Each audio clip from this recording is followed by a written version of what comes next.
The champagne bottle slipped from my trembling fingers and shattered against my kitchen floor, but I barely heard the crash over the sound of my son's voice on the phone saying, "Make it look like an accident.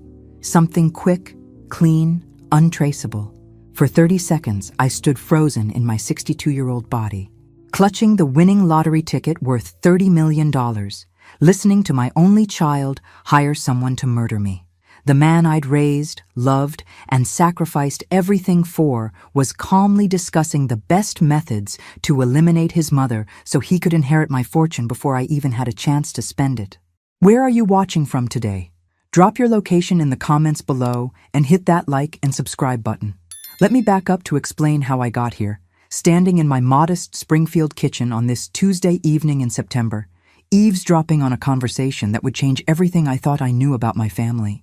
My name is Margaret Foster, though everyone calls me Maggie, and until exactly 47 minutes ago, I was just another working-class woman counting down the days until retirement.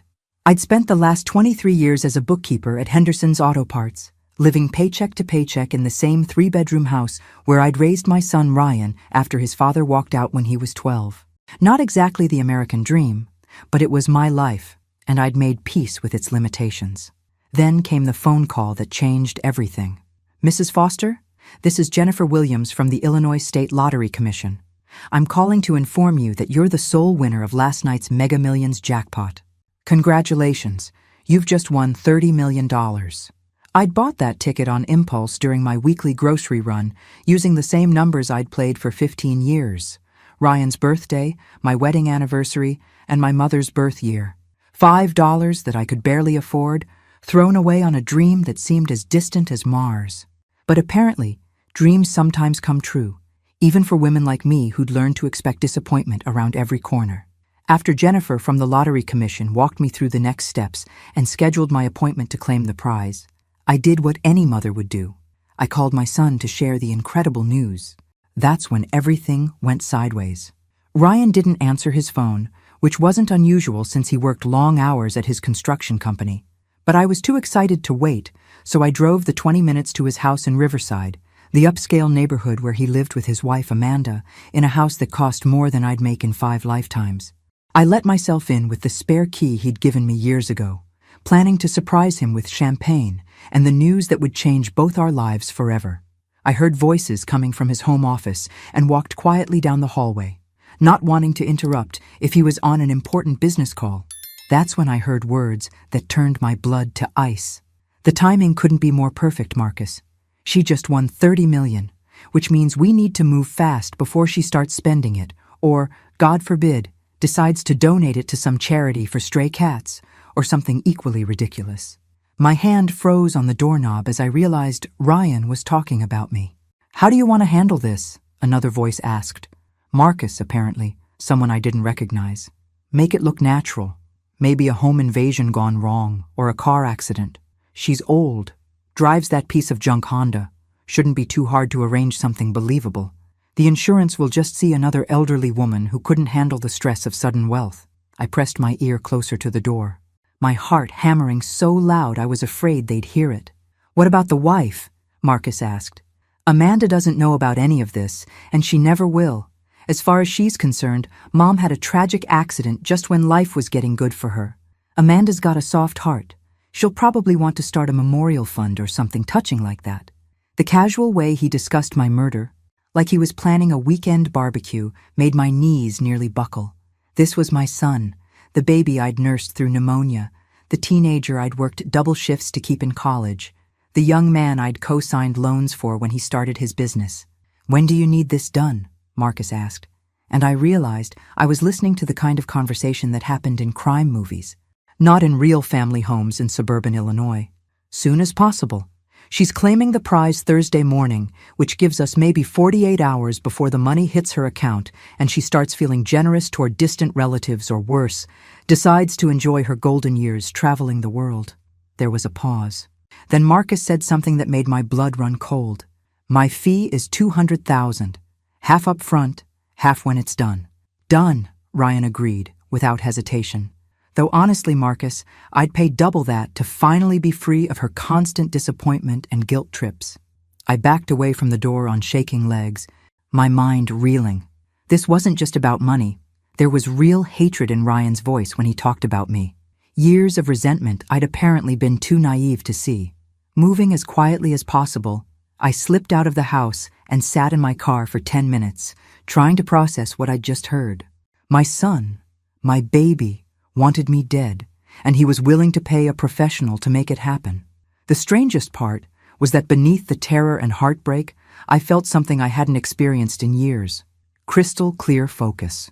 For the first time since my divorce, I knew exactly what I needed to do. But first, I needed to get home and start planning, because if Ryan thought I was just going to roll over and die quietly for his convenience, he was about to learn that his mother had more fight left in her than he'd ever imagined. Monsieur. The drive home took forever, and no time at all, my mind spinning between disbelief and cold calculation. 24 hours ago, my biggest worry was whether I could afford to fix the rattling noise in my Honda's exhaust system. Now I was planning how to survive a murder plot orchestrated by my own flesh and blood. I parked in my driveway and sat for a moment, staring at the house where Ryan had learned to ride a bike, where I'd bandaged his scraped knees and helped him with algebra homework. The same house where he'd apparently decided I should die so he could inherit my lottery winnings without the inconvenience of waiting for nature to take its course. Inside, I poured myself 3 fingers of the bourbon I kept for special occasions and tried to think like someone whose life depended on making the right choices. The lottery ticket sat on my kitchen counter like evidence of a crime I hadn't committed yet. My phone rang, and Ryan's name appeared on the screen. For a moment, I considered not answering, but curiosity won. Mom, hey, I just got your message about having exciting news. Sorry I missed your call. I was tied up in a meeting. A meeting. That's what he called planning my assassination. Oh, it's nothing that can't wait, I said, surprised by how normal my voice sounded. Just some paperwork thing with my retirement account. Paperwork can be so overwhelming at your age, he said, with what I now recognized as fake concern. Maybe I should come over this weekend and help you sort through everything. Make sure you're not getting confused about anything important. Confused. Like I was some doddering old fool who couldn't handle basic finances. Like I hadn't been balancing books for 2 decades while he was learning to tie his shoes. That's sweet of you, honey, but I've got it handled. I know you think you do. But these things can be complicated. What if you make a mistake that costs you money? What if I stay alive long enough to actually spend my money, you mean?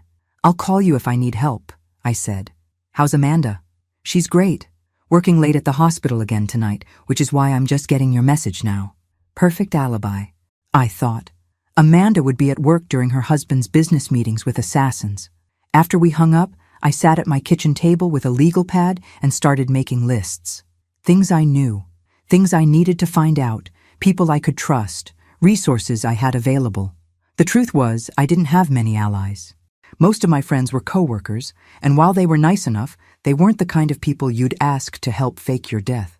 My sister lived in Oregon, and we talked maybe twice a year. My mother had passed 5 years ago.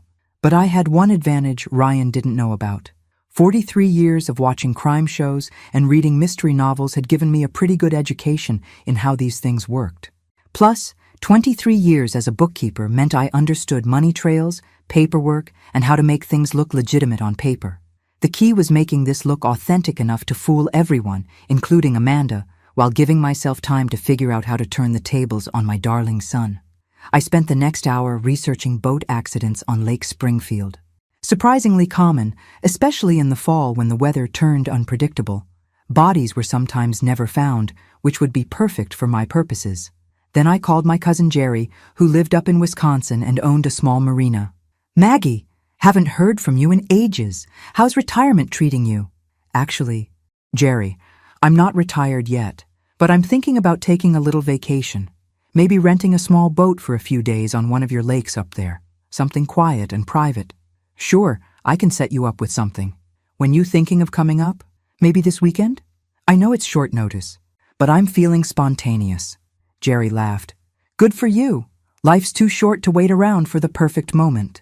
If only he knew how literally I meant that.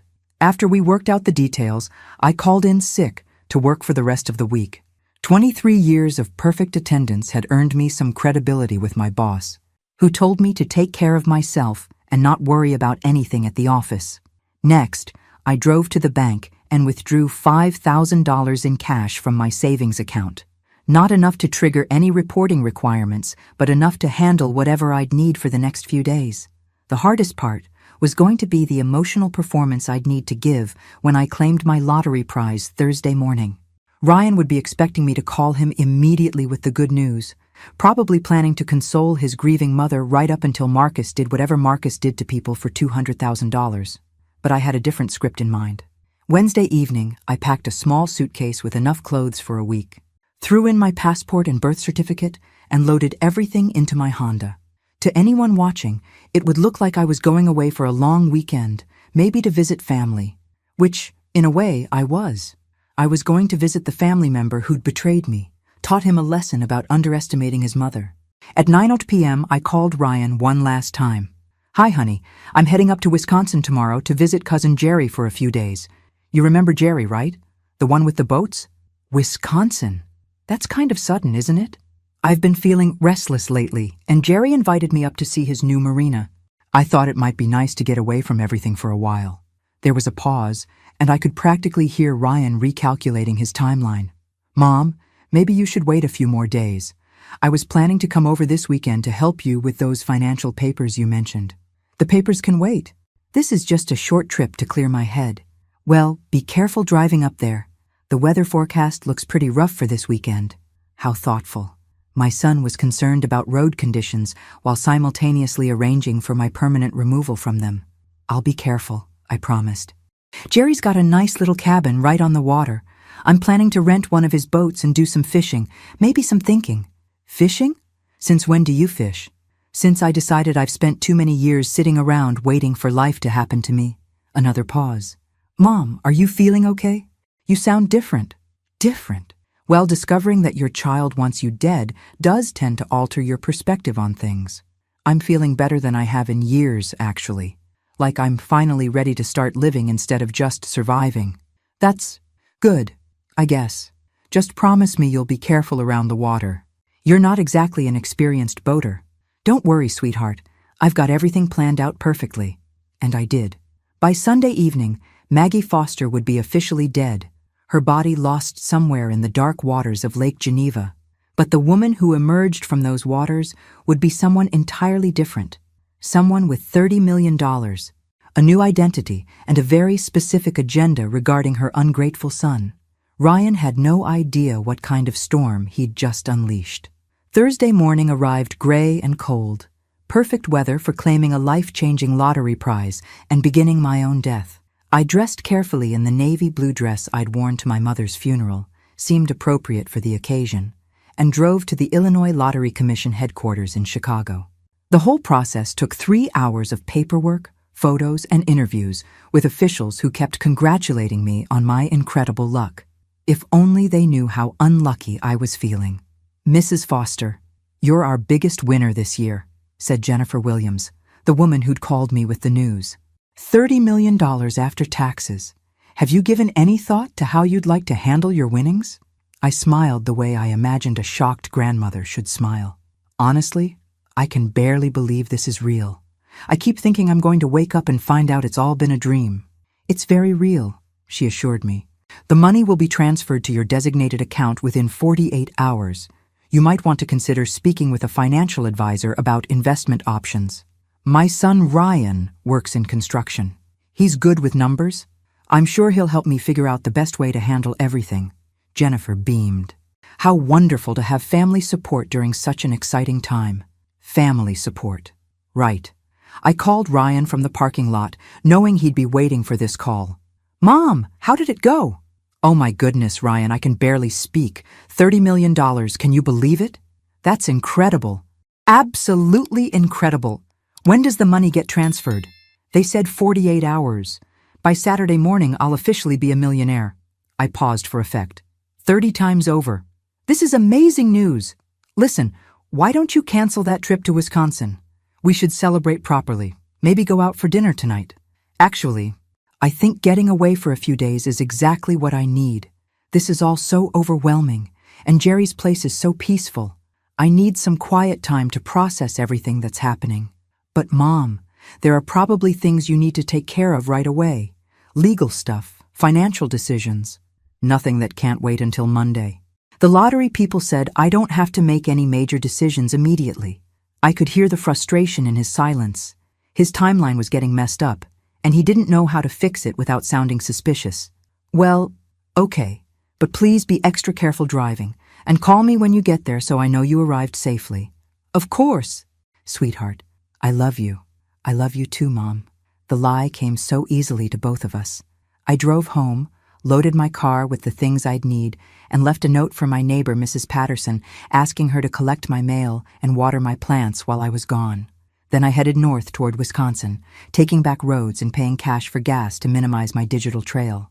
Jerry's marina was exactly as I remembered from my last visit 10 years ago. A dozen weathered docks stretching into Lake Geneva, surrounded by the kind of dense woods that could hide secrets for decades. Jerry himself looked older, but still had the same easygoing manner that made him perfect for my purposes. Maggie, look at you. You look great. Ready for some time on the water? More than ready. I need to get away from everything for a while. He showed me to the cabin I'd rented, a one-room structure with a small kitchen and a dock right outside the back door. Perfect for a woman who needed to disappear without anyone asking too many questions. Weather's supposed to turn rough Saturday night, Jerry warned. Might want to keep the boat close to shore if you go out then. I'll be careful. Friday passed quietly. I took the small motorboat Jerry had rented me out for a few hours, getting familiar with its controls and testing how far from shore I could get before losing sight of land. I also scouted the eastern shore of the lake, finding a secluded cove where someone could beach a boat without being seen. That evening, I called Ryan to check in. How's the fishing, Mom? Peaceful. Very peaceful. The water is beautiful, and Jerry's been showing me all the best spots. That's great. Listen, I've been thinking about what you said, about this being overwhelming. Maybe when you get back, we should sit down together and make a plan for your money. Investments, maybe setting up some trusts, that kind of thing. That sounds very responsible. I just want to make sure you're protected. There are a lot of people who might try to take advantage of someone in your situation. Someone like your hired assassin, you mean? I appreciate your concern, Ryan. You've always looked out for me. I always will, Mom. That's what family is for. Saturday morning, I made my final preparations. I drove to a thrift shop in the next town and bought clothes in a different size and style than I normally wore. I purchased a cheap cell phone with cash and spent an hour setting up new email accounts using the free Wi-Fi at a coffee shop. Then I went shopping for supplies, waterproof bags, emergency flares, a small inflatable raft, and most importantly, a mannequin from a store that was going out of business. The teenager selling it looked at me strangely when I asked if they had any wigs, but he took my cash without asking questions. That afternoon, I dressed the mannequin in my clothes, complete with my wedding ring and the locket Ryan had given me for my 60th birthday. In the growing darkness, from any distance, it would look exactly like me. I called Ryan one final time at 7:00 p.m. Hi, honey. I'm about to take the boat out for some evening fishing. Jerry says the fish bite better just before dark. Be careful out there, Mom. The weather forecast still looks pretty rough. I'll stay close to shore. Don't worry so much. I can't help it. I love you. I love you too, sweetheart. This time, only one of us was lying. At 8:30, as the last light faded from the sky, I launched Jerry's boat with my mannequin passenger positioned at the steering wheel. I wore a wetsuit under my clothes and had waterproofed bags containing cash, identification documents, and everything I'd need to start my new life. 2 miles from shore, in the middle of the lake, I triggered the emergency flares I'd rigged to the boat's gas tank. The explosion lit up the darkening sky like a second sunset, sending debris flying in every direction. I slipped into the cold water and watched my old life burn against the night sky. By the time the Coast Guard reached the scene, there would be nothing left but scattered wreckage and no sign of Margaret Foster's body, because Margaret Foster had just died in a tragic boating accident, leaving behind a grieving son and $30 million. But the woman swimming toward shore in the darkness was someone entirely different, someone with a very specific plan for how that money was going to be spent. The water was colder than I'd expected, and by the time I reached the secluded cove on the eastern shore, my teeth were chattering despite the wetsuit. I dragged myself onto the rocky beach and lay there for a moment, watching the distant glow of emergency vehicles racing toward my burning boat. It was done. Margaret Foster was officially dead, lost in a tragic accident that would dominate local news for exactly as long as it took for the next story to come along. I changed into the dry clothes I'd hidden in the waterproof bags and made my way through the woods to the parking area where I'd left my backup car. A 15-year-old Toyota Camry I'd bought with cash 3 days earlier from a private seller who didn't ask for anything more than a name and signature. The drive to Milwaukee took 2 hours, giving me plenty of time to think about what came next. By now, Jerry would have called the authorities about his missing guest. Ryan would get the call sometime Sunday morning, probably while he and Amanda were having coffee and reading the newspaper. I wondered how convincing his grief performance would be. My first stop was a 24-hour storage facility where I'd rented a unit under my new name, Patricia Williams, a widow from Iowa looking to relocate closer to her grandchildren. I'd spent considerable time creating this identity, using techniques I'd learned from those crime shows Ryan used to tease me about watching. Inside the storage unit were clothes that fit my new persona, documents that established my history, and most importantly, a bank account with enough starter funds to rent an apartment and buy a car. Patricia Williams might not have $30 million yet, but she had enough to live comfortably while she figured out how to claim her inheritance. I checked into a modest hotel near the airport using Patricia's credit card and spent Sunday morning watching news coverage of my own death. The reporter was a young woman who clearly considered this a minor story. Elderly tourist loses control of boat in rough weather. Body presumed drowned. Family asks for privacy during difficult time. They interviewed Jerry briefly. He looked genuinely shaken as he described me as a quiet lady who seemed sad about something, but didn't want to talk about it. Perfect. Even Jerry believed the story I'd constructed. At 11 a.m., my phone, Margaret's phone, which I'd waterproofed and brought with me, rang with Ryan's number. For a moment, I considered not answering, but curiosity about his performance won out. "Is this Mrs. Patterson?" Ryan's voice was carefully controlled, like someone trying to hold it together during a crisis. "No, this is Margaret Foster." "Who's calling?" There was a pause. "I'm sorry, I think I dialed the wrong number. I was trying to reach my mother's neighbor." "Interesting. He was calling Mrs. Patterson to ask about me, probably wanting to establish a timeline for when people last saw me alive." I hung up and immediately called my own voicemail from a hotel phone, curious to hear what messages had accumulated. "Mom, it's Ryan. The Coast Guard called me this morning about a boat accident. Please call me back as soon as you get this message. Mom, it's me again. I'm driving up to Wisconsin now. Jerry says you went out fishing last night and never came back. Please, please, call me. Mom, I need to hear your voice. They found pieces of Jerry's boat but no sign of you. I can't handle this. Please call me back." He was good. If I didn't know better, I'd almost believe he was genuinely distraught. The fourth message was from Amanda. "Hi, Margaret. It's Amanda. Ryan is beside himself with worry. We're both praying you're okay and just stranded somewhere, maybe hurt, but alive. Please call if you get this." Amanda sounded genuinely upset, which confirmed that she wasn't part of Ryan's plan. My daughter-in-law was innocent, just a woman who thought she'd lost her mother-in-law in a terrible accident. I almost felt sorry for her. Monday morning brought a new challenge, figuring out how to access my lottery winnings without revealing that I was still alive. $30 million doesn't just disappear when someone dies. It becomes part of their estate, subject to probate court and inheritance laws. I spent hours researching estate law at the Milwaukee Public Library, using their computers to avoid leaving digital traces on any device connected to my new identity. The picture that emerged was complicated, but not impossible. As Ryan's only living parent, and with no will specifying otherwise, he would inherit my entire estate once I was declared legally dead.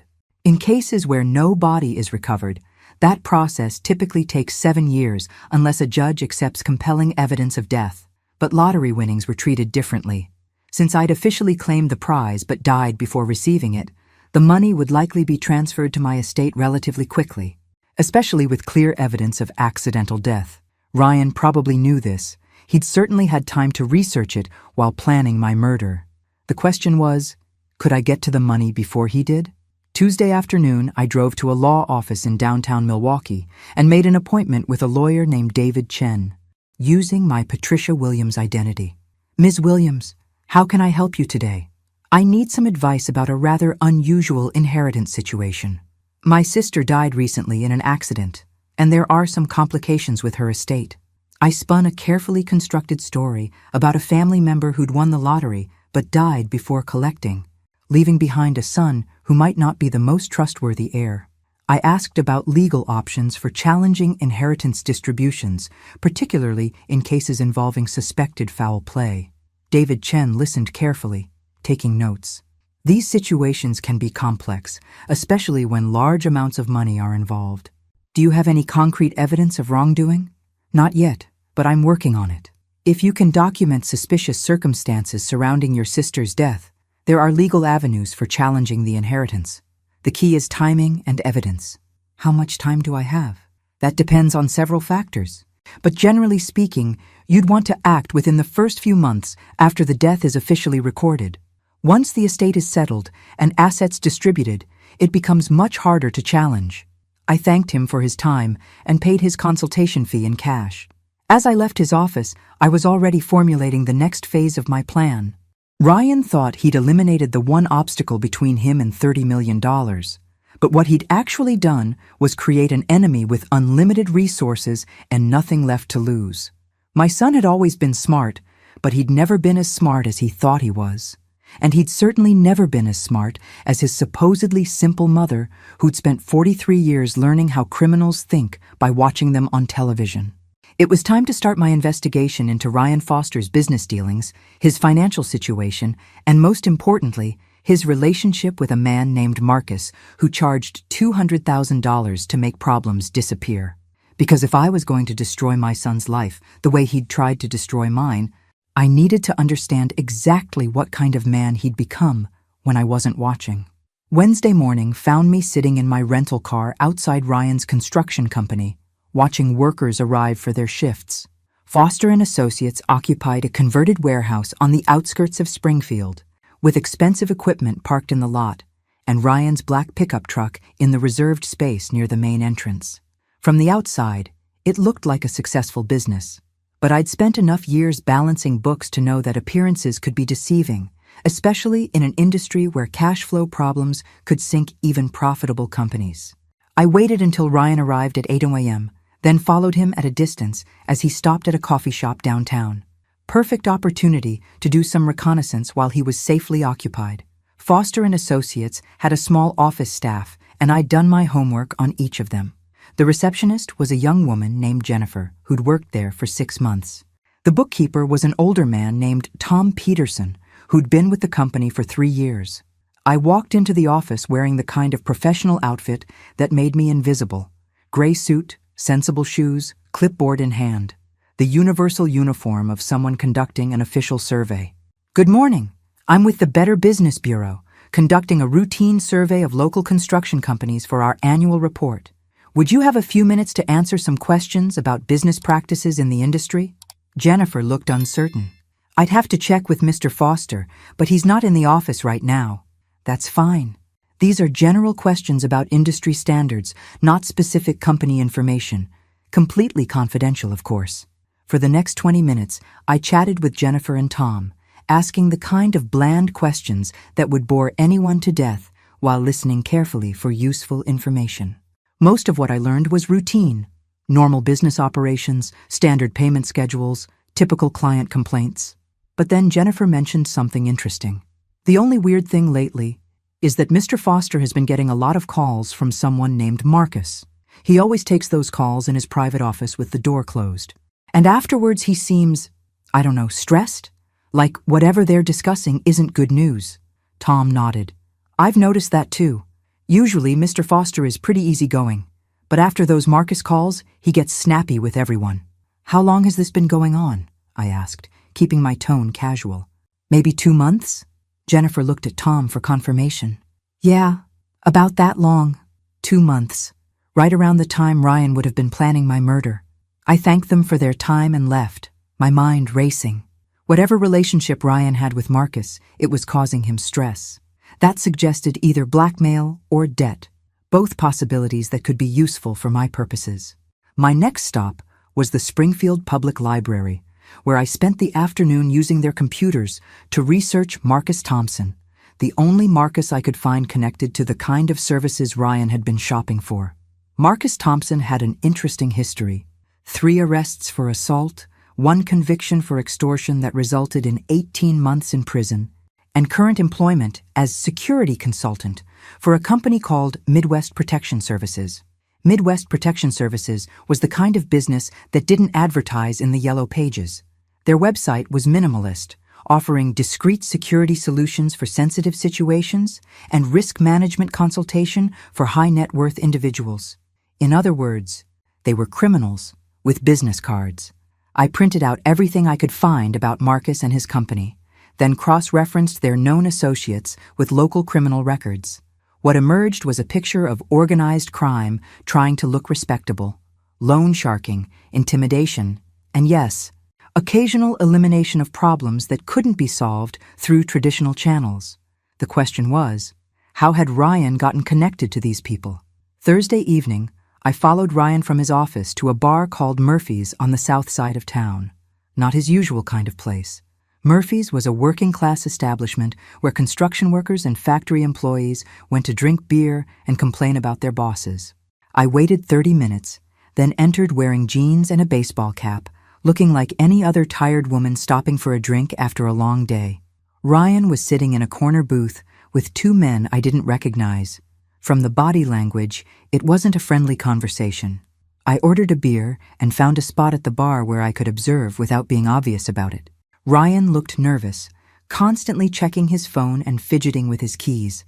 One of the men with him, tall, broad-shouldered, expensive suit that didn't match the venue, was doing most of the talking. Marcus, I presumed. I couldn't hear their conversation over the bar noise, but I could read Ryan's expressions. Fear, frustration, desperation. Whatever they were discussing, Ryan wasn't happy about it. After 45 minutes, the meeting ended abruptly. Marcus and his companion left first, followed a few minutes later by Ryan.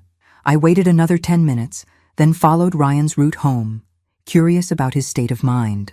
But instead of going home, Ryan drove to a liquor store, bought a bottle of bourbon, and sat in his truck in the parking lot for 20 minutes, drinking and staring at his phone. This was not the behavior of a man celebrating his successful business ventures. Friday morning brought devastating news that I watched unfold from my hotel room in Milwaukee. The local Springfield television station led their morning broadcast with a story about ongoing investigations into several suspicious deaths in the area. Police are looking into possible connections between 3 apparent accidents involving elderly residents who died shortly after coming into significant money, the reporter announced. Sources close to the investigation tell us that families of the victims had all recently consulted with the same financial planning service. The story included photos of 3 people I didn't recognize, but the details were disturbingly familiar. An 83-year-old man who'd inherited his brother's farm and died in a fall down his basement stairs 2 weeks later. A 79-year-old woman who'd won a smaller lottery prize and died in a house fire the following month.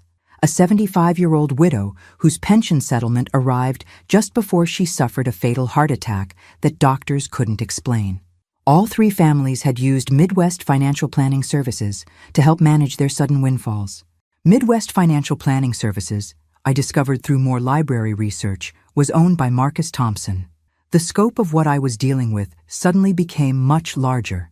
This wasn't just about my son hiring someone to kill me for my lottery winnings. This was about an organized operation that targeted elderly people who came into money, then eliminated them after their families paid for the service. Ryan hadn't just hired a hitman. He'd gotten involved with serial killers who specialized in inheritance fraud.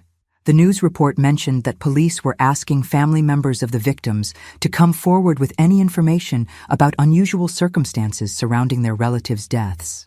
I picked up my phone and dialed the Springfield Police Department, asking to speak with Detective Sarah Morrison, who'd been quoted in the news story. Detective Morrison? My name is Patricia Williams.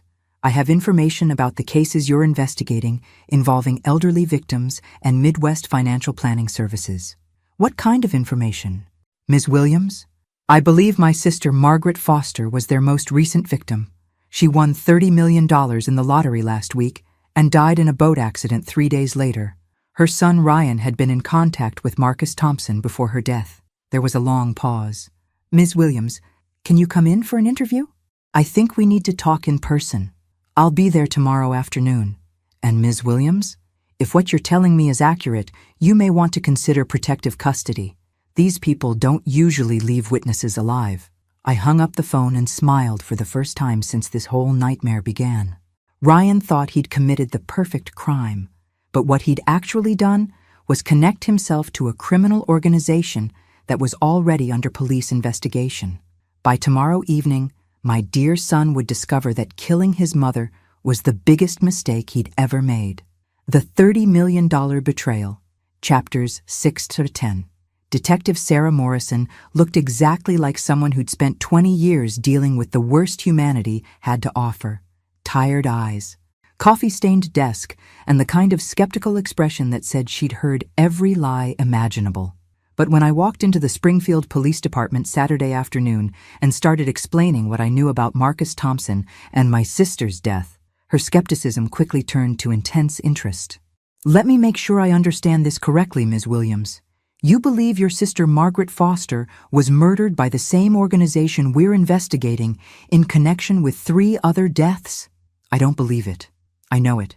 I pulled out the folder I'd assembled with everything I'd discovered about Midwest Financial Planning Services. Ryan Foster contacted Marcus Thompson 2 months ago. 3 days after Margaret won the lottery, she conveniently died in a boat accident. The timing isn't coincidental. Detective Morrison studied the documents I'd provided, occasionally making notes. How did you come by this information? Some of these details about phone calls and business meetings are quite specific. My sister was worried about Ryan's behavior before she died. She'd been keeping track of things that seemed unusual. The lie came easily. I'd had plenty of practice creating Patricia Williams' backstory. And you're certain about the connection to Marcus Thompson? Ryan Foster has been meeting with him regularly. I have photos of them together at Murphy's Bar, taken 3 days ago. I handed her the pictures I'd taken with a telephoto lens I'd rented for the occasion. Ryan's face was clearly visible, as was Marcus Thompson's distinctive profile. Detective Morrison leaned back in her chair, studying me carefully. Ms. Williams, if what you're telling me is accurate, you could be in significant danger. This organization has already killed 4 people that we know of. They won't hesitate to eliminate someone who's threatening their operation. That's why I came to you instead of confronting them directly. Good choice. I want you to stay in protective custody while we investigate this further. We've been building a case against Midwest Financial Planning for 6 months, but we haven't been able to connect Marcus Thompson directly to the deaths. Your information could be the breakthrough we need. She stood up and walked to a whiteboard covered with photos, timelines, and red string connecting various pieces of evidence. We believe this organization targets elderly people who come into sudden wealth, lottery winners, inheritance recipients, insurance beneficiaries. They approach the families, offer financial planning services, then eliminate the elderly person after the family pays an upfront fee. How much do they charge? Based on what we've been able to determine, anywhere from $50,000 to $200,000, depending on the size of the inheritance involved. $200,000. Exactly what Ryan had agreed to pay Marcus. The brilliant part of their scheme, Detective Morrison continued, is that the deaths look completely natural. Heart attacks, accidents, house fires, nothing that would normally trigger a homicide investigation. We only started connecting the dots when a social worker noticed that 3 of her elderly clients had died within weeks of coming into money. How long before you can arrest them? That depends on how much evidence we can gather. Ryan Foster's involvement could give us the leverage we need to flip someone inside the organization, maybe get them to testify against the leadership. I spent the next 3 hours providing everything I knew about Ryan's recent behavior, his financial situation, and his meetings with Marcus Thompson. Detective Morrison recorded our conversation and had me sign a formal statement as Patricia Williams, sister of the deceased Margaret Foster.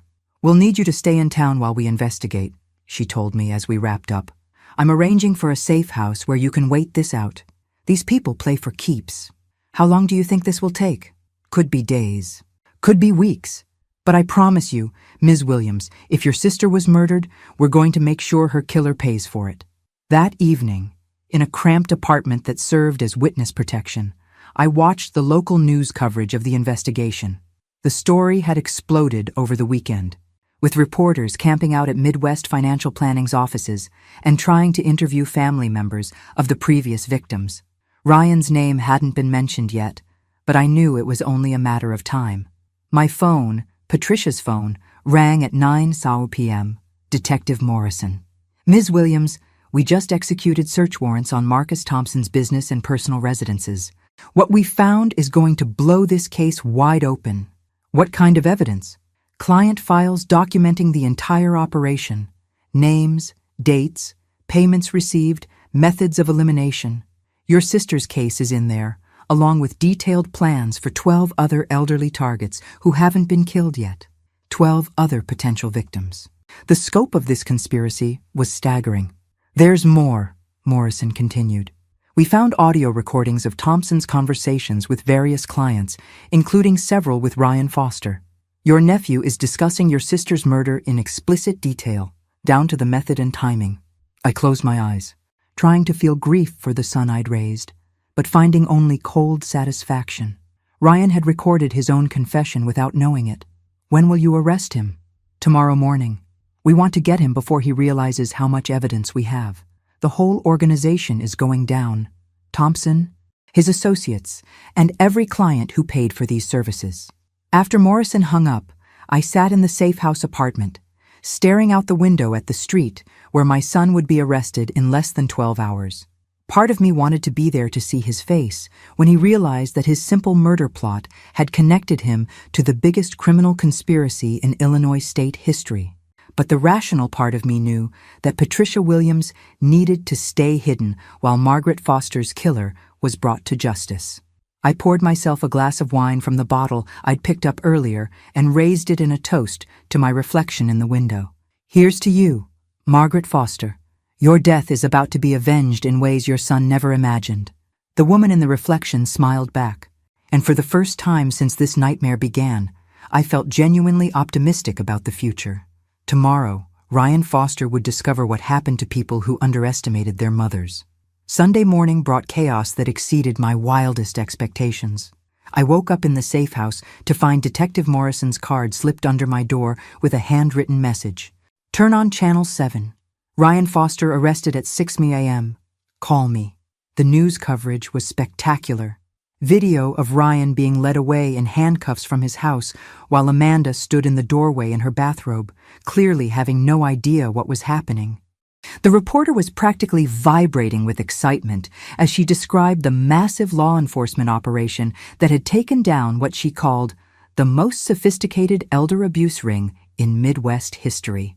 7 arrests were made simultaneously this morning, including Marcus Thompson, the alleged leader of Midwest Financial Planning Services, and Ryan Foster, a local construction company owner accused of hiring Thompson to murder his own mother for lottery winnings. They showed a photo of me, Margaret Foster, with the caption, "Latest victim of inheritance murder scheme." Seeing my own obituary photo on television was surreal, but also deeply satisfying. I called Detective Morrison immediately. "Ms. Williams, I hope you're watching the news. This is the biggest bust our department has ever made. What did Ryan say when you arrested him?" "He tried to deny everything at first, claimed he'd never heard of Marcus Thompson. Then we played the audio recordings Thompson made of their conversations. He went white as a sheet and asked for a lawyer. What about Amanda? Does she know what her husband did? She's in shock, keeps insisting there must be some mistake, that Ryan would never hurt his mother. We haven't told her yet that her mother-in-law isn't actually dead." That gave me pause. "When will you tell her?" "That depends partly on you. As Patricia Williams, you're our key witness in this case, but eventually we're going to need Margaret Foster to testify about what she overheard." The implications hit me like a truck.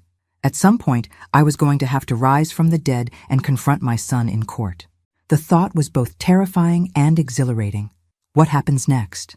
Thompson and his associates are looking at multiple charges of murder, conspiracy, and fraud. Ryan's charges include conspiracy to commit murder and insurance fraud. He's looking at life in prison without parole if convicted. Life in prison. My son, who I'd taught to ride a bicycle and helped with homework, would spend the rest of his life behind bars because he'd tried to have me killed for money. I should have felt sadness or regret, but all I could muster was grim satisfaction. There's something else, Morrison continued. Thompson's files contained information about other criminal activities. Money laundering, loan sharking, several unsolved murders going back 5 years. This case is going to unravel a lot of other investigations. How many people were involved in the organization? At least 15 that we know of. The financial advisors, insurance investigators, medical professionals who helped fake causes of death, even a funeral director who was disposing of evidence. It was a full-service operation. After hanging up with Morrison, I spent the day following news coverage and checking social media for reactions from people who knew Ryan. The responses were exactly what I'd expected: shock, disbelief, and gradually mounting anger as details emerged about the scope of his crimes. Amanda had posted a statement on Facebook. I had no knowledge of any criminal activity. I loved Margaret Foster like my own mother and am devastated to learn what happened to her. I am cooperating fully with police and ask for privacy during this difficult time. Poor Amanda. She'd married a monster without knowing it, and now her life was falling apart on live television. Several of Ryan's employees had posted their own statements, distancing themselves from their former boss and expressing sympathy for his victims.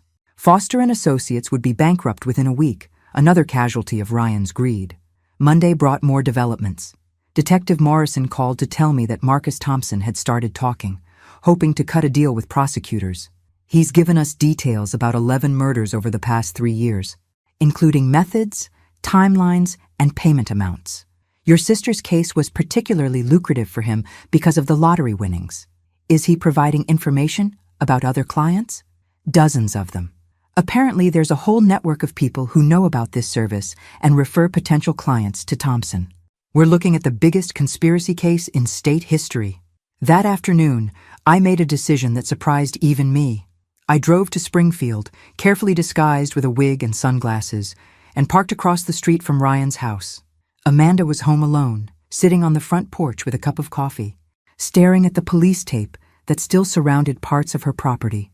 She looked lost, like someone whose entire world had collapsed overnight. I felt genuinely sorry for her. Whatever Ryan's crimes, Amanda was innocent. She'd been manipulated by a man who was apparently capable of lying to everyone around him with complete conviction. After an hour of watching her, I made another impulsive decision. I walked across the street and approached her porch. "Excuse me, are you Amanda Foster?" She looked up with red, swollen eyes. "Yes. Are you a reporter? Because I've already said everything I'm going to say about this situation." "I'm not a reporter. My name is Patricia Williams. Margaret Foster was my sister." The effect was immediate. Amanda's face crumpled and she started crying again. "Oh God, I'm so sorry. I'm so sorry about what Ryan did. I had no idea, I swear to you, I had no idea he was capable of something like this." I sat down on the porch steps beside her. "I believe you. From everything I've learned about this situation, Ryan was very good at hiding his true nature. We've been married for 8 years, Amanda said through her tears. 8 years, and I never saw any sign that he could. She couldn't finish the sentence. What kind of husband was he? Before all this? Loving, attentive. He always seemed so devoted to his mother. He talked about her constantly, worried about her living alone, kept saying we needed to do more to help her. Amanda shook her head in bewilderment. How could someone who seemed to care so much about his mother's welfare be planning to murder her? It was a good question, and one I'd been thinking about constantly. How had the boy I'd raised become someone capable of cold-blooded murder? Had you noticed anything unusual about his behavior recently? He'd been stressed about work, but that wasn't unusual in the construction business. And he'd been spending more time on his phone, taking calls in private. But I thought it was just business. Business. Right. Amanda, I want you to know that I don't blame you for what happened. You're as much a victim in this as anyone. She looked at me with something approaching gratitude. Thank you for saying that. The newspapers are making it sound like I should have known, like I was some kind of accomplice. The newspapers don't know what they're talking about. You married a man who was skilled at deception. That's not your fault. We talked for another 30 minutes. Amanda told me about the Ryan she'd known. Seemingly devoted husband, successful businessman, man who sent flowers to his mother every birthday and called her 3 times a week to check on her. None of it squared with the man who'd calmly hired a professional killer to eliminate his mother for inheritance money.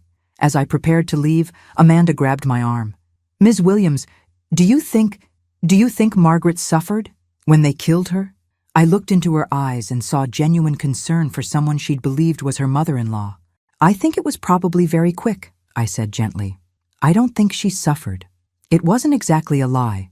Margaret Foster had died instantly in that boat explosion, replaced by someone harder and more determined than she'd ever been in life. Driving back to Milwaukee, I realized that my conversation with Amanda had clarified something important.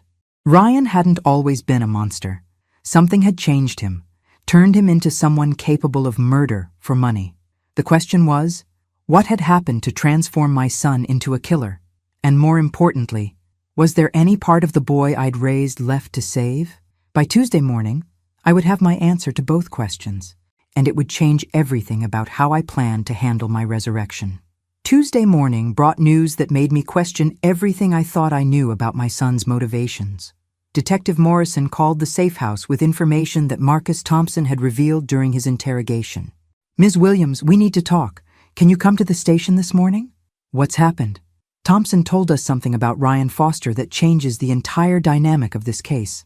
An hour later, I sat in Morrison's office while she played an audio recording of Marcus Thompson's confession.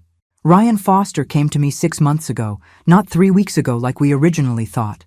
Thompson's voice crackled through the speakers. "He wasn't looking to hire a killer. He was trying to warn his mother about our organization." I felt like I'd been punched in the stomach. "What do you mean, warn her?" Morrison paused the recording. "It gets more complicated. Listen to this." Thompson's voice continued. "Foster's construction company had done work for several of our clients. He started noticing patterns. Elderly clients who hired him for home improvements, then died shortly after coming into money. He put the pieces together and figured out what was happening." "But the recordings," I protested. "I heard him planning my murder." "Keep listening. Foster threatened to go to the police unless we left his mother alone. Said he'd already warned her to be careful around financial planners who approached her unsolicited. That's when I knew he could destroy our whole operation." Morrison stopped the recording. "Ms. Williams, your nephew wasn't hiring Thompson to kill his mother. He was trying to blackmail Thompson into leaving her alone." The room spun slightly. Everything I'd believed about Ryan's motivations was wrong. Then why were they discussing murder methods? Because Thompson told Ryan that if he went to the police, Margaret Foster would die anyway, along with Ryan and his wife. Thompson was explaining exactly how he would kill them all if Ryan didn't cooperate. Morrison played more of the recording. "I told Foster he had 2 choices. He could pay us $200,000 to guarantee his mother's safety, or he could watch his entire family disappear. He chose to pay. Ryan was being extorted," I whispered, the full scope of my mistake becoming clear. Thompson's organization had been watching Margaret Foster since she bought those lottery tickets. They knew she was a potential target regardless of what Ryan did. When Ryan discovered their operation and tried to interfere, Thompson turned him into an unwilling accomplice. I put my head in my hands, trying to process this revelation. My son hadn't been planning to murder me for inheritance money. He'd been desperately trying to save my life while being blackmailed by professional killers. "There's more," Morrison said gently. "Thompson told us that Ryan's been liquidating his business assets to raise the money they demanded. His construction company is bankrupt because he's been paying protection money to keep you alive. How long has this been going on?" 6 months. Ryan's been making payments to Thompson's organization since March, draining his savings, taking loans against his equipment, even borrowing against his house. The conversation I'd overheard at his office suddenly made sense. Ryan had been stressed about Marcus's phone calls because he was being blackmailed, not because he was planning murder. "Ms. Williams, we believe Ryan Foster thought his mother was already dead when we arrested him. Thompson told him they'd taken care of the situation permanently after she won the lottery. Ryan probably thinks he failed to save her." I closed my eyes, imagining Ryan in his jail cell, believing his mother was dead because he hadn't been able to pay enough money to the criminals who'd threatened her. Detective Morrison, I need to tell you something. Margaret Foster isn't dead. What do you mean? I mean she's sitting right here in your office. I'm not Patricia Williams. I'm Margaret Foster, and I've been hiding from my son for a week because I thought he was trying to have me killed. The silence in the room was deafening. Morrison stared at me for a long moment. You're telling me that you faked your own death? I overheard Ryan talking to Marcus Thompson on the phone. Based on what I heard, I thought my son was hiring someone to murder me. So I staged a boat accident and disappeared. What exactly did you hear? I replayed the conversation from Ryan's office, word for word. When I finished, Morrison nodded slowly. You heard Thompson threatening your son, not your son hiring Thompson. But without the context of the extortion, it would have sounded like a murder plot. So Ryan has been in jail for 3 days, thinking I'm dead, while I've been hiding from him? That's exactly what's happened. I felt sick. My son, my baby, was sitting in a jail cell, charged with murdering his mother, while believing he'd failed to protect me from the criminals who'd been extorting him for months. I have to see him. I have to tell him I'm alive. Miss Foster, that's not going to be simple. Ryan Foster has been charged with conspiracy to commit murder based partly on your testimony as Patricia Williams. If you reveal that you're alive and that you misunderstood what was happening, it could complicate our case against Thompson's organization. I don't care about your case. I care about my son. I understand, but think about this carefully. Thompson's operation has killed at least 11 elderly people. If our case falls apart because our star witness turns out to be alive and our key defendant turns out to be a victim, Thompson could walk free to kill again. The ethical dilemma was staggering. If I revealed myself to save Ryan, I might destroy the case against the people who'd murdered 11 innocent elderly victims. But if I stayed hidden, my son would be convicted of trying to murder his own mother when he'd actually been trying to save her. What are my options? We could arrange for you to visit Ryan without revealing yourself to his lawyer immediately. Let you talk to him privately. Explain the situation. Figure out the best way to handle this going forward. When? This afternoon if you want. I nodded, my emotions churning between relief that Ryan wasn't a killer and horror at how badly I'd misunderstood the situation. Detective Morrison, how did I get this so wrong? Because Thompson's organization is extremely sophisticated. They specialize in making victims look like perpetrators. Ryan was supposed to look guilty if anything went wrong, which would discredit him if he tried to expose their operation. And I played right into their hands. You reacted exactly the way any mother would react after overhearing what sounded like her son planning her murder. Don't blame yourself for Thompson's manipulation. That afternoon, I sat in a visitation room at the county jail, waiting for guards to bring my son to see his supposedly dead mother. I had no idea what I was going to say to him, how to explain what I'd done, or how to apologize for believing he was capable of murder. The door opened, and Ryan walked in wearing an orange jumpsuit, his hands shackled, his face gaunt from 3 days of believing his mother was dead because of his failure to protect her. When he saw me, his legs gave out completely. "Mom?" he whispered, reaching toward me with shaking hands. "Mom? Is that really you?" "Hello, sweetheart," I said, my voice breaking. "I'm sorry I'm late, but I'm here now, and we're going to fix this together." The conversation that followed would determine whether my son spent the rest of his life in prison or whether we could find a way to expose the truth about what Thompson's organization had done to both of us. "Archewum, I thought you were dead." Ryan's voice was barely a whisper as he stared at me across the metal table, his shackled hands trembling. "For 3 days, I've been sitting in this cell knowing that I failed you, that I couldn't protect you from them. Ryan, I need you to tell me everything. From the beginning. When did you first encounter Marcus Thompson?" He took a shaky breath, looking older than his 32 years. "It started in March when I was doing renovation work for Mrs. Eleanor Patterson. Remember her? The widow who lived on Elm Street?" I nodded. "I'd met Eleanor at church functions. She hired me to build a wheelchair ramp after she inherited her sister's house. While I was working there, this financial advisor showed up. Clean-cut guy, professional looking, said he was there to help her invest the inheritance money properly." "Marcus Thompson?" "No, one of his associates. But Mrs. Patterson seemed nervous around him, kept asking me to stay while they talked. 2 weeks later, she was dead. Heart attack, the doctor said. But she'd been healthy as a horse when I knew her." Ryan's voice gained strength as he continued the story. I didn't think much of it at first. Old people have heart attacks. But then it happened again with Mr. Henderson on Oak Street. Same pattern. Inheritance money, financial advisor, sudden death. How many times did you see this pattern? 5 times over 4 months. Every single one of them had hired my company for home improvements right before they died. Every single one had recently come into money. And every single one had been visited by these financial planning people. I watched my son's face as he spoke, seeing the pain and fear he'd been carrying for months. When did you realize it was murder? When I started researching the deaths online. 5 elderly people in the same neighborhood, all dead within weeks of inheriting money, all clients of Midwest Financial Planning Services. It couldn't be coincidental. So you contacted Marcus Thompson? Ryan nodded miserably. I thought I was being smart. I called their office and said I had information about potential fraud involving their clients. Thompson agreed to meet me. What did you tell him? Everything. I laid out the whole pattern, showed him my documentation, told him I was planning to go to the police. Ryan laughed bitterly. I thought I was being a responsible citizen reporting criminal activity. But Thompson didn't react the way you expected. He listened to everything I had to say, then calmly informed me that I'd just confessed to helping them identify vulnerable targets. Said my construction records were how they'd been choosing their victims. The implications hit me like a physical blow. Your client list? Thompson's people had been monitoring my business for months, using my customer database to identify elderly clients who'd recently inherited money. They'd been following my work trucks to find potential targets.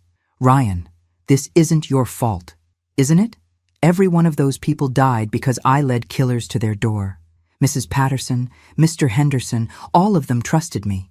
And I brought murderers into their lives. I reached across the table and grabbed his shackled hands. You didn't know. You couldn't have known. But I should have figured it out sooner. Should have gone to the police after the second death instead of trying to investigate myself. What did Thompson want from you? Silence. Complete cooperation. He told me that if I went to the police or stopped providing client information, they'd kill everyone I cared about. Starting with you. The pieces finally clicked into place. That's why you were under so much stress. Why you were liquidating business assets. Thompson demanded $200,000 to guarantee your safety. Said as long as I paid and kept quiet, you'd be left alone. But then you won the lottery. Ryan's voice broke completely. $30 million made you the biggest target they'd ever identified. Thompson told me the protection deal was off, that you were too valuable to pass up. Said they'd eliminate you within days unless I paid them $5 million. $5 million. No wonder Ryan had seemed desperate in those final conversations. I tried to liquidate everything, the business, the house, our savings, but I could only raise about $400,000. It wasn't enough, so Thompson decided to kill me anyway. He told me they'd make it look accidental, that you'd never know what was happening. Said if I tried to warn you or interfere, they'd torture you before they killed you, then come after Amanda. I stared at my son, seeing clearly for the first time the impossible position he'd been trapped in for months. Ryan, the conversation I overheard at your house, when you were talking about making it look natural, about car accidents and timing, that was Thompson explaining how they were going to kill you. He wanted me to understand exactly what would happen if I didn't cooperate fully. He was describing their methods, not asking for my input. You were never planning to have me murdered. Mom, I would die before I'd let anyone hurt you. I've been going crazy trying to figure out how to protect you from these people. The guard appeared at the door, signaling that visiting time was nearly over. Ryan, there's something you need to know. I'm not just visiting you as your mother. I've been working with Detective Morrison to build a case against Thompson's organization. His eyes widened. What do you mean? I faked my death, Ryan. When I thought you were trying to have me killed, I staged a boat accident and disappeared.